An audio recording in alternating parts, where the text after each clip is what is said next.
Alright, how many of you were in the storm shelter last year at Camp Wood? That would be me.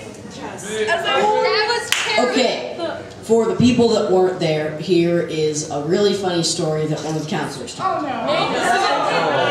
Don't ruin it if you've heard it. Alright, so, in the beginning of time, there was God. When God created the earth, he created a lever. In case things went bad, he could pull the lever and then blow up the universe and restart it. So he put this lever in the middle of the Sahara Desert so nobody would find it. At the year about, well, 0, some poor starving fool was wandering through the Sahara Desert, saw the lever, said, "What's this?" and reached to pull it. Then God said, "Do not pull the lever, for if you do, the universe will end, and that would be bad." So then the guy is like, "What the? Oh my God, God, why are you speaking to me?" "So you don't destroy the earth." "Duh." So then the guy wanders off and then dies 5 steps later. And God says, "Oops." So then God decides to create Nate the Snake. Nate the Snake is a 50-foot talking python. So he's 50 feet long, and he can talk to people and eat them. So if anybody came across the lever, he would say, "Hello, I am Nate the Snake. Do not touch the lever," and point with his tail. "For if you do, the universe will end, and that will be bad." Most people go away and think, "Oh my God, what the heck just happened?" Some people, poor saps that they are, they try to pull the lever, so Nate goes, "Ow!" And bye-bye those people.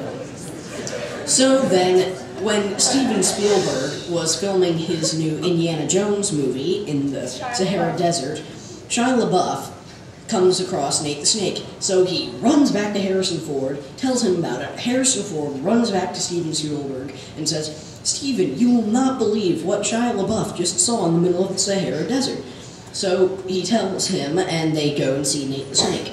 Nate the Snake says, "Hi, Steven, I am a huge fan of yours. By the way, don't touch that lever over there, for if you do, the universe will end, and that would be bad." So Steven offers him a contract, and Nate thinks about it for a while. He thinks, He thinks about it, yeah, fine, does the contract, goes everywhere, has 2 groups of people that follow him, the ones that watch all his movies, and the other drinks Kool-Aid till they die. Then, a few years later, Nate goes back to the Sahara Desert to see how the lever's doing and take control back, because he was getting bored with his new life.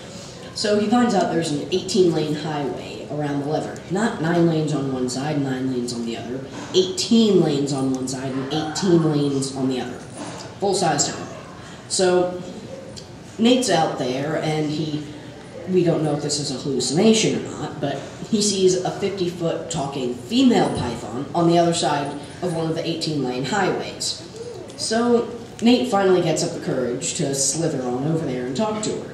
But about 9 or 10 lanes in, he falls asleep, because reptiles fall asleep when they get warm. Then along comes Bob. Oh, poor Bob. What about Bob? Bob was carrying a 75-wheeler truck full of armed nuclear warheads. We don't know why they were armed. It's just a bad idea. So he sees Nate the Snake lying on the road and says, "Oh my God, it's Nate the Snake. Oh no, I'm going to hit him." So he thinks about this for a while and then makes a decision. He slams on the brake and prays to God, and then you hear this.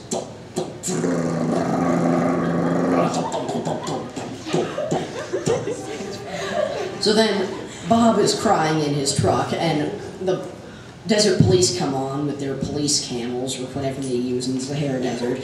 They open the car door and they say, "Who are you?" "I'm Bob." "Bob, why did you run over Nate the Snake?" "Well, officer," said Bob, "better Nate than Lever."